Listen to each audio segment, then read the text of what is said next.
ভাই আমি টয়লেটে বসে আপনার লাইভ দেখতেছি, ট্যাঙ্কির পানি শেষ, আমার ভাইরে বলেন মোটর অন করে দিতে। ভাই যে পোলাটা এই যে লাইভ স্ট্রিম দেখতেছে, আর যে পোলাটা আমার লাইভ স্ট্রিম দেখতেছে, ভাই তোর ভাই বাথরুমে আটকে রয়েছে, মোটরটা চালাই দে।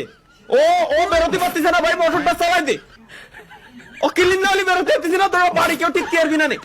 চালাই দে ভাই, চালাই দে, মোটরটা চালাই দে। ও দিয়ে ওরে বেরোতে দে। হাই হাই স্বপ্ন, কোন ধরনের ঝামেলার ভিতরে পড়লাম ভাই? দুই ভাই মিলে লাইভ স্ট্রিম দেখতে যায়, একটা বাথরুমের ভিতরে বসে আর একটা বাইরে। যেটা বাথরুমের ভিতরে রয়েছে ওকে ট্যাঙ্কির পানি শেষ। ও আমার লাইভ স্ট্রিমে এসে কমেন্ট করতেছে ভাই আমি বাথরুমে বসে রয়েছি, আমার ট্যাঙ্কির পানি শেষ। আমার ভাই আপনার লাইভ স্ট্রিম দেখতেছে, আমার বাইরে কোন যে ভাই মোটরটা চালাই দিতি। আরে ভাই কোন যন্ত্রণায় পড়লাম আমি, কোন যন্ত্রণায় পড়লাম।